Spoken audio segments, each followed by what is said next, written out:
I was asked by your organizers to make a few remarks to tell a veteran story that would help to explain why Veterans Day is so important to America, and why those of you that have served the cause of freedom are so important to all of us. So I'm going to tell you a brief story. It's not about me. It's about a young Lance Corporal. It was 1968. The place was the Ashow Valley in Vietnam. There was a platoon that was sent out to be landed in a group of rice paddies, and they were to conduct a search and clear mission. They were looking particularly for some weapons caches that had been reported through the intel chain that the VC had stored there. It wasn't expected to be a particularly hazardous mission, but as you know, in warfare, things don't always turn out the way you expect them to when you leave your CP. So the platoon, 3 squads of 13 Marines, a lieutenant, a staff sergeant, a corpsman, because no mission of any particular importance is ever accomplished without a corpsman as part of the unit, and a radio operator. So 43 people left that morning, all of them really expecting to conduct a routine search and clear mission and be back home for dinner time. But it wasn't to be that way that day. They were landed in the rice paddy by 4 helicopters. As they always do, they spread out and took up a defensive position around the helicopters until they were able to take off safely and depart. And then they stood up and got on line to conduct their advance across the rice paddies. But all of a sudden a surprise came. Heavy, withering machine gun fire from the southeast corner of the zone, the rice paddy field where they had been landed. They were out in the open. There was nothing they could do except hit the deck where they were. The lieutenant began thinking, what am I going to do? How am I going to get my platoon to safety? Because eventually even the raking fire is going to find us. We're all going to be killed. About that time, over on the far right of his column, a young Lance Corporal by the name of Lance Corporal Grable jumped up with his M16, started charging toward that machine gun position, firing his rifle. The lieutenant immediately realized what he was doing. He was trying to draw the fire away from his comrades. So he got the platoon up, and they charged to the northeast side of the fields where there was some woods where he could consolidate his unit and they could develop an attack on the machine gun position.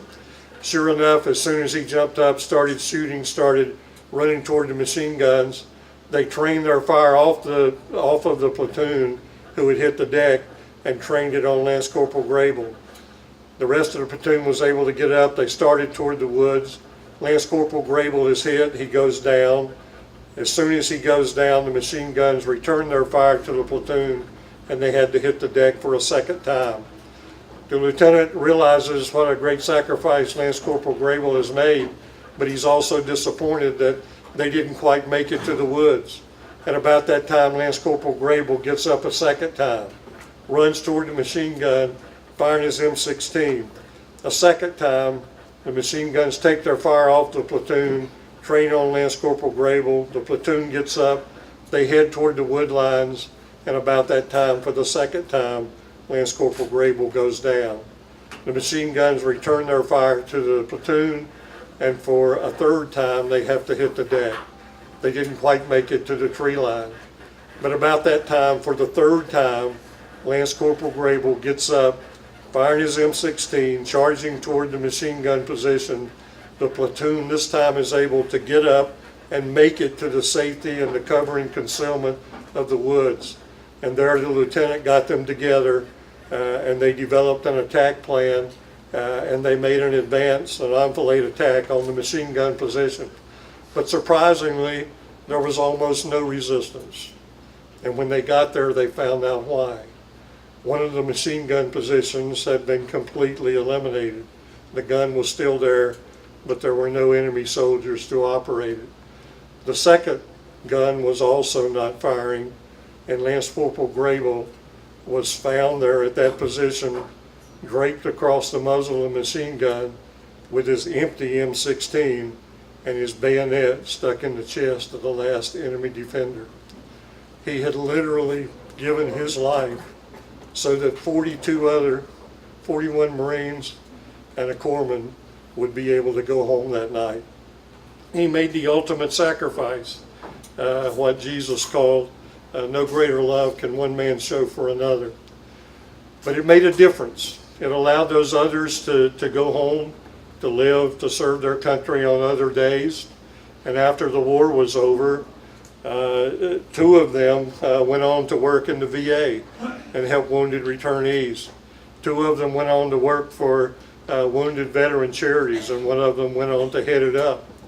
A fifth one went on to be not just a lieutenant, but a 4-star general and the commandant of the Marine Corps. And he told that story many times in many venues like this.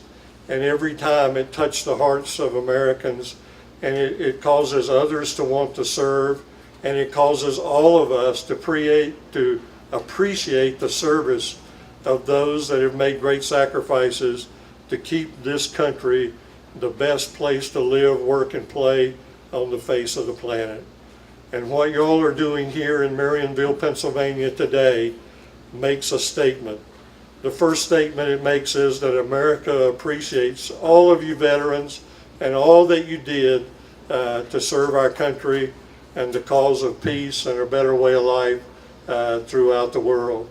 But the other thing it does, particularly for our wounded returnees, it lets them see that they can get out into America's great outdoors and still do things that they did before they were hurt.